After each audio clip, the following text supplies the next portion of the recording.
has been described as the most remarkable talk show host ever, the Muhammad Ali of the interview, the master interview, and the master of the mic. He has conducted more than 50,000 interviews. This includes every American president since Gerald Ford. As the former host of CNN's Larry King Live, Mr. King has been a mainstay in network broadcasting for over 50 years. His show debuted on CNN in 1985, featuring its now famous mix of celebrity interviews, political debates, and topical discussions. His transition from national radio to cable TV helped to define the future of cable news programming and CNN. Mr. King is the recipient of numerous and prestigious journalism awards and has been inducted into 5 of the nation's leading broadcasting halls of fame. And as only a true cultural icon can do, he has cameo appearances in more than 20 movies and numerous TV shows. Up next, you can see him on the new internet television network, ORA.TV. Please help me welcome our special guest, Mr. Larry King.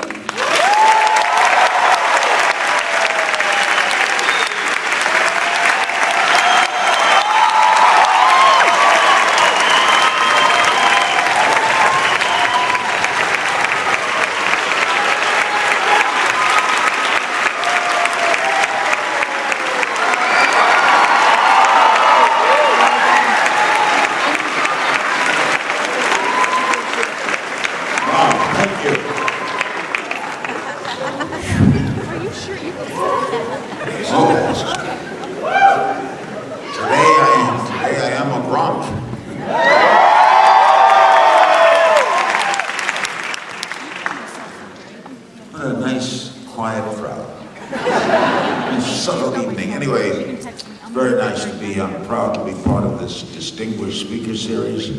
It's an honor for me to do this, to come here to South Texas on this wonderful hot day. We had a weird thing at the airport. We changed planes in Dallas, and you know what happened in Dallas today? They had a terrible tornado wiped out, and we were the last plane to take off, and they closed the airport after I took off. I guess they made an announcement, Larry's left. Close the airport. Anyways, it is a great pleasure for me to be here. It's a thrill to go around and speak to young people. I love doing it. So I hope we have a good time. You may be expecting some sort of serious tone. I don't do that. I just try to have a good time, and later we will take some questions. There's a story, you know, when you've had a successful career as I've had, you pinch yourself every day. I pinch myself every day. I can't believe everything that's happened to me, that I would be seen all around the world. And if you knew me as a kid, you would never have bet, ever have bet, that I would have been successful. I'm going to tell you a couple of stories out of childhood that I hope you can relate to. You may not be able to relate to, but one thing you will say, that none of the people involved in this story would ever have been successful. It would be impossible to comprehend that the people involved would later in their lives be successful. We were in junior high school. I don't know how it works here in South Texas, but in New York City, where I grew up, Brooklyn, New York, some invaders. Anyway, in New York City, junior high school was 7th, 8th, and 9th grade. And then high school was 10th, 11th, and 12th. In Beverly Hills, where I live now, they call it middle school, and it's 6th, 7th, and 8th, and then high school is 9, 10, 11, 12. I don't know how it works here, but we were in junior high school. So we were in 9th grade, meaning at the end of that term, we would go on to high school. We were in 9B4. Now the way they worked in New York, 9B1 was A students.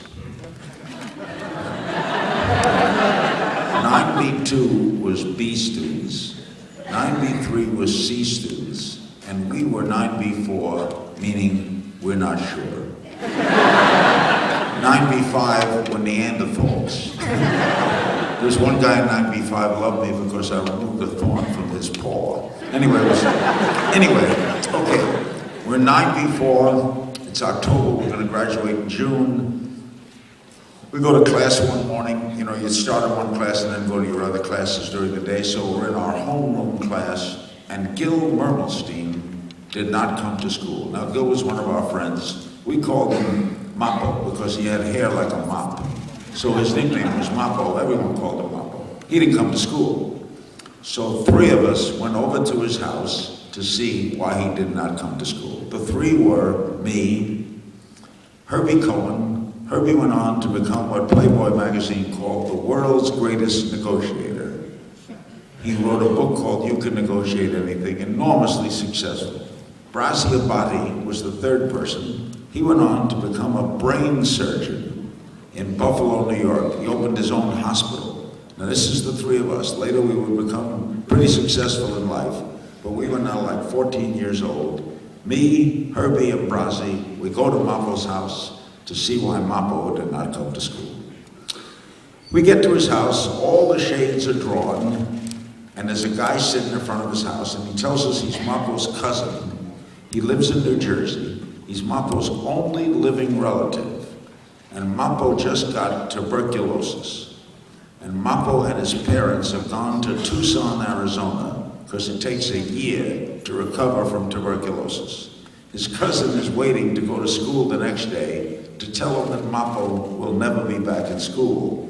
You can't leave him back because of illness. He's going to go on to high school, so the school will never see him again. And the cousin will then go home to New Jersey. Herbie says to the cousin, listen, why don't you go home now and we'll tell the school what happened to Mappo. So he says thanks and he leaves. Now comes the story. We're walking down the street, me, Herbie, and Brasi. And Herbie says, I got a brilliant idea to make money. We'll tell him Mappo died. We'll collect money for flowers and candy.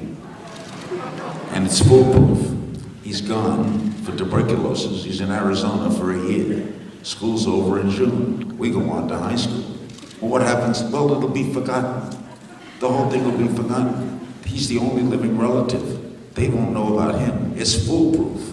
Foolproof. We go into class, we tell him, we went to Mappo's house, he's dead. The school calls home and they get, an operator says, phone disconnected.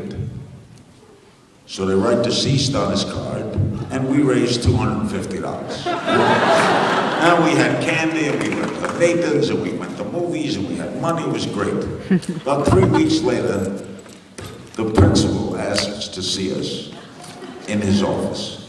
So we're walking down the hall, and it's a real panic. You know, my father had died. I'm crying. Brasi's going, I'll never be a doctor. I'll never be a doctor. This is so embarrassing. Here's Herbie. No problem. I'll handle it, no problem. I'll say we had the wrong information. I'll handle it.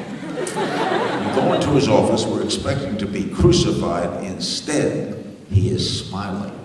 Sit down, my young friends. How proud I am to have you in our school. What the hell is going on? He says, the New York Times, that distinguished New York Times, is doing a campaign to do articles on projects done by junior high schools. High schools get all the attention because they play sports. Junior high schools don't get attention. The New York Times wants to do projects. We had a faculty meeting, and one of the teachers told us how you raised money for the late Gil Mermelstein. Well, we looked up our records and we found that Gil Mermelstein is the only student in the history of this school to die. Most kids make that leap past 14, right? So he says, what we're going to have is the Gil Mermelstein Memorial Award. 2 days before graduation, we'll have an assembly and we'll honor the #1 student in the school. And what we're going to have is we'll give him or her the Gil Mermelstein Memorial Award. In the lobby, we will build like a statue, and each year we'll add the name of that year's Gil Mermelstein Award winner. It will be here forever. And we'd like the three of you to sit on the stage in honor of your late friend. We should have told him. No, I'll admit, to this day, we should have told him. But we were caught up in the ego of the moment, right? So now we leave the office, and Herbie says, well, you know, someday this award will kick in. You know, maybe 80, 90 years from now, Mappo will die, and then it will fit. But we'll manage, we'll figure it out. Now it's the day of the Gil Mermelstein Memorial Assembly. You could not invent this story. Me and Herbie and Brazzi are on the stage, the principal's on the stage. The winner of the first Gil Mermelstein Memorial Award is sitting there. His parents are in the audience. It's a guy from the New York Times. And that day, that damn rotten day, Mappo came back to school. As Herbie likes to say, in tubercular history was medicine's finest moment. They cured Mappo. Mappo, there's two ways he can go into the school. But first, he goes into the office, and no one's in school. He says, where is everybody? They said, special assembly. Mappo goes down. There's two ways he can go into the auditorium. Through the side, like little Chinese curtains, or two big brass doors that lead on to 84th Street. Mappo chooses the brass doors. As he opens the doors, the first thing he sees is a banner across the stage. Gil Mermelstein Memorial Assembly. Mappo is not the brightest guy in the world. But he knows what memorial means, right? So Mappo begins to freeze. The kids in the back 4 rows size it up right away. They look up, they look at us, they know that Herbie, Larry, and Brazzi glommed us out of $250. Mappo's alive, and it's a farce, right? And they knew it because they were New York City kids. I want to tell you about New York City kids. I don't mean to be gross or anything, but if you grow up in New York, you're a step ahead. It's just, if you're a D student in New York, you're mayor of Des Moines. You could phone it in, right? So these kids, one of the kids yells out, this is a farce, this pantomime. Herbie stands up on stage. To this day, I don't know why he did this, and yells, go home, Mappo, you're dead.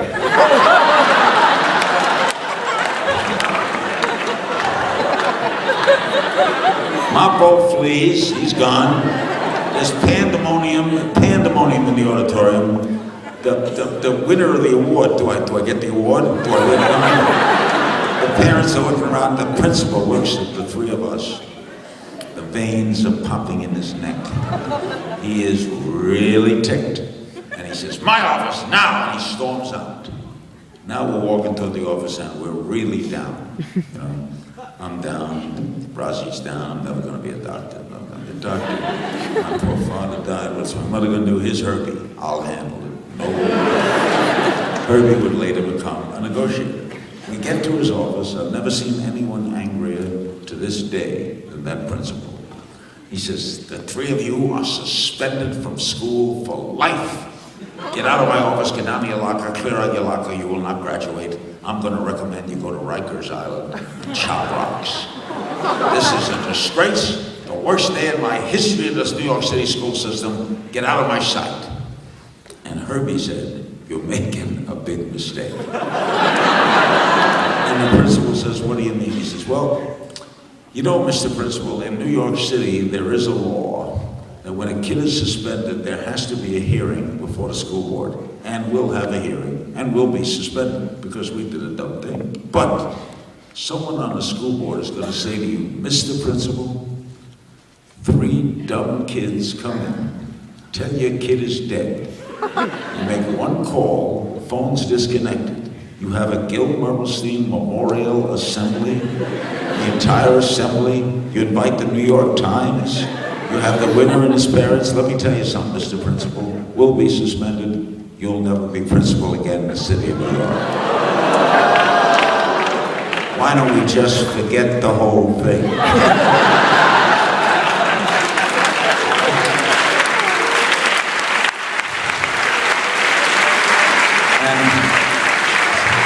This story was written up in the New Yorker magazine, by the way, and the principal was whipped. You know, he says, okay, and then 2 days later we graduate.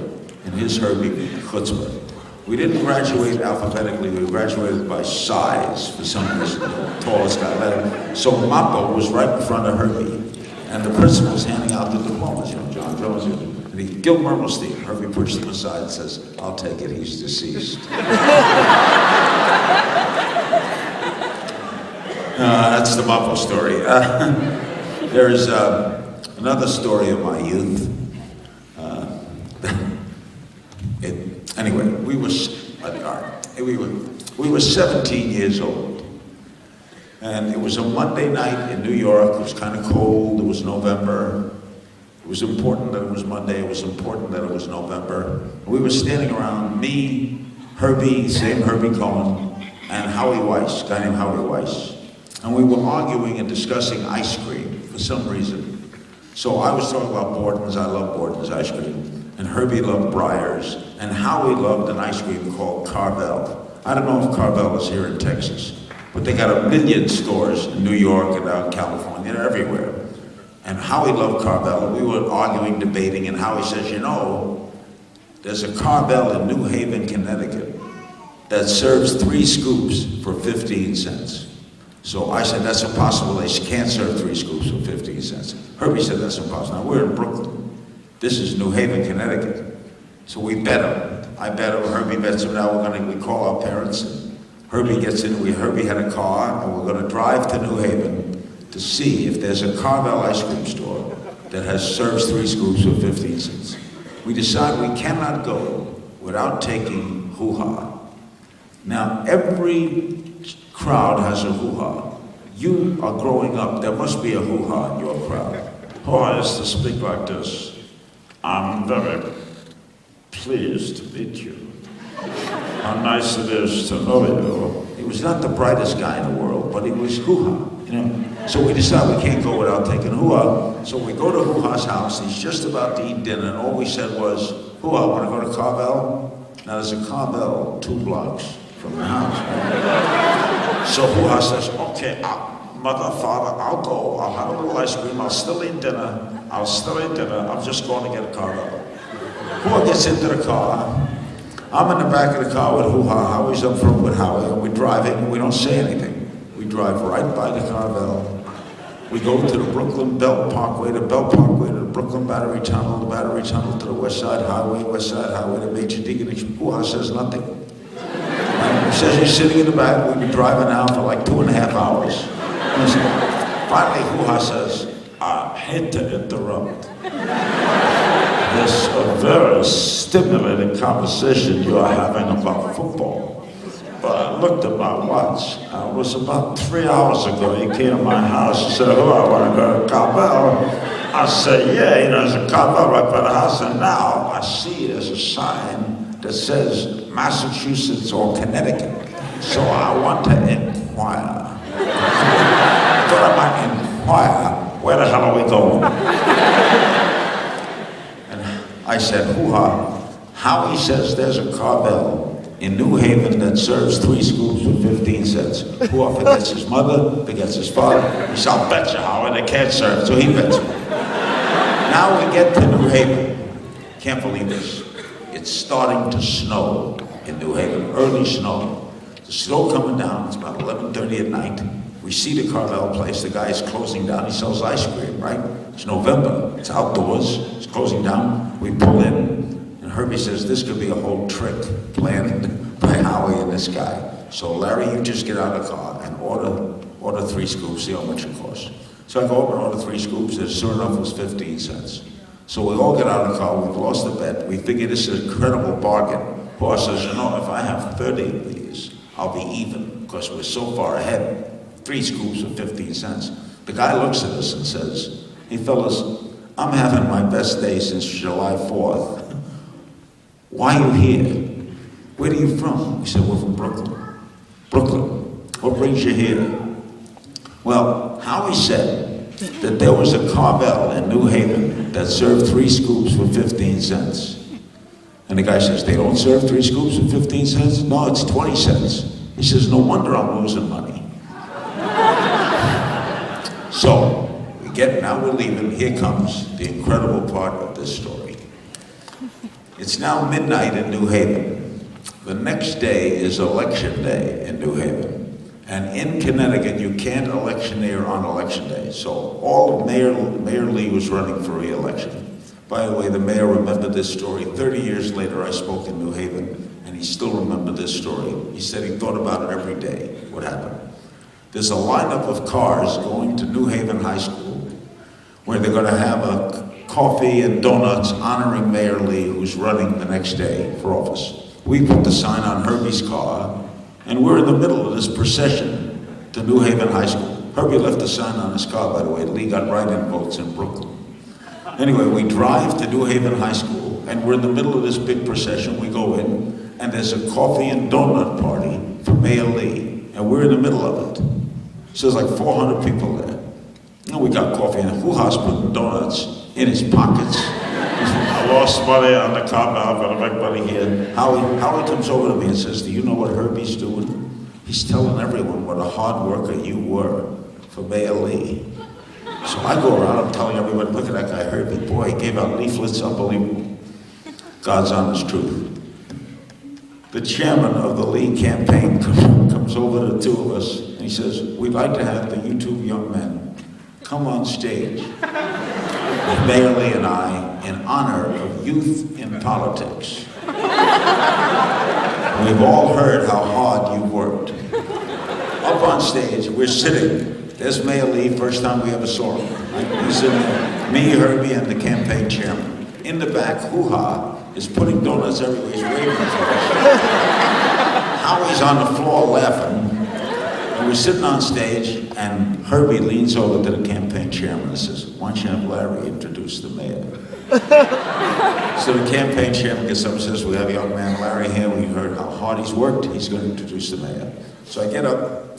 I've never been by a microphone. I said, I've been asked to introduce Mayor Lee, but I think my friend Herbie Cohen should do it. Now, folks, Herbie got up, and Herbie did 20 minutes. He had the Constitution, the Declaration of Independence, the glory of America, we shall rise again. I give you not just the next mayor, the next senator, the next governor, yes, maybe the next president of the United States, Mayor Lee. The crowd goes crazy, and Mayor Lee gets up and speaks, and now we're all leaving. It's about 2 in the morning. The lights are out in the gym. The moon is shining. You see the snow against the moon. And Mayor Lee, God love him, says, fellas, can I talk to you a minute? Okay, so the 4 of us, he says, everybody else, you could all go. So everybody left. Now, standing alone in the gym, it's Mayor Lee and the 4 of us. Mayor Lee looked at me and Herbie and said, fellas, what I'm going to say now is going to break your heart. I don't want to break your heart, but I have to say it. I couldn't live with myself if I didn't ask you. I have lived in New Haven all my life. I have 2 campaign headquarters. I visit both every day. And fellas, I have never seen either of you my entire life. And who I said, we don't know who the hell you are either now.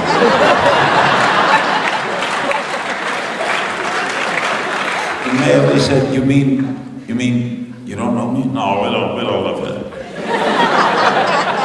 Where do you live? Brooklyn. Brooklyn. It's like 200 miles away. What brings you here?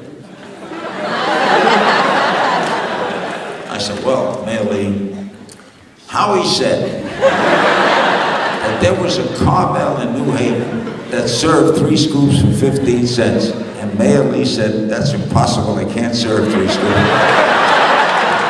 So we had to tell Mayor Lee where that carvel was. And now we drive back to Brooklyn. The snow has arrived in Brooklyn. It is 5 in the morning. Hoo-Ha has never called home. We drive down the street. Standing in front of Hoo-Ha's house are his mother and father. They're letting the snow fall on them. This is called Jewish guilt. To make Hoo-Ha feel terrible, they're standing there. In fact, they're hoping that one of them will die. So Hoo-Ha can live with this forever. We get out of the car, and who was mother screams, Bernie, that was her name, Bernie. Bernie, tonight from me, you took 10 years, 10 years!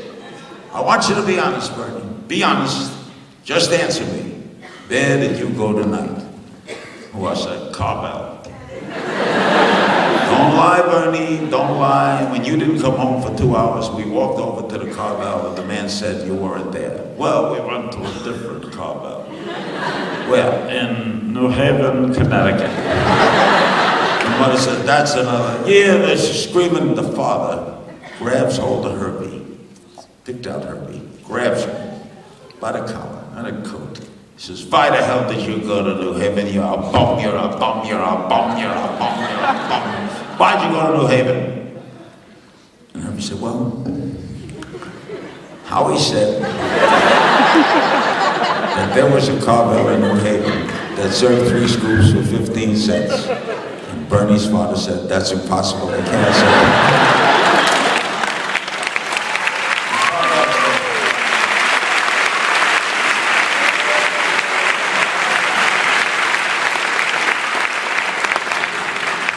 Oh, you're a good crowd. This is fun. Then I broke in Miami. I started in Miami. That's where my career began. I had a lovely time breaking into radio and then television. Got to do a million things, and then eventually national radio show, and then CNN, and then the rest is like history. I began this speaking thing early on in Miami. A couple of interesting stories to tell you about what it's like to be a speaker. It's one thing to sit in an audience as you are tonight and watch a speaker. The speaker comes out on a lonely stage and he talks, and he or she is either very interesting or very funny or boring or whatever. But you're getting the benefit of whatever it is the speaker's saying, but it's up to the speaker to move the audience. Well, I discovered this in some unique ways. I had never thought I'd ever speak. I was doing radio, I was starting to do television, I was starting to make a name for myself in Miami. And one day I get a call from a guy with the Rotary Club. Now anyone here know what the Rotary Club is? Well, yeah, you guys know, that's pretty good. Rotary Club, now it has men and women, and they do a lot of charity work. But then it was only a men's club, it was just men. And Rotary, all over the world, they do the same thing. They have a lunch once a week. They sell each other insurance. They sing Rotary songs and they go home. They eat probably cold lamb chops and they go home. That's Rotary. They're very aggressive. This guy calls me up. I don't know. He just says, Mr. King, I am the speaker's chairman of the Miami Shores Rotary Club. We're having our annual meeting in June. This was January. We invite the women. It's a big meeting and we'd like to have you be our speaker. We're the oldest Rotary Club in America. Ponce de Leon was our first member. So I said, well, I've never spoken. I'll be happy to speak. He says, wonderful, we'd love to have you. He gives me the date, I write it down. He says, all right, June, whatever, the Miami Shores Country Club, you'll be the speaker. I'm about to hang up, and he says to me, by the way, what is your topic? So I said, well, I don't have a topic. He said, I'm sorry, you must have a topic. I said, but I don't have a topic. He says, this is Rotary. I said, I don't have a topic. He says, if we invite President Eisenhower, we demand a topic. I said, call. So I hung up, he hung up. Next night, I'm about to go on the air on the radio. It's like 2 minutes to airtime. Guy comes in and tells me, emergency call, line 2. I pick up the phone, I hear, chicka, chicka, chicka. It's this guy, speaker's chairman of the Rotary Club. He says, I'm at the print shop. We're printing up the flyer for your meeting. What is your topic? So I can tell now, I got 6 months. This guy's gonna drive me nuts if I don't tell him something. So folks, I gave him a topic. To this day, I do not know why I gave him this topic.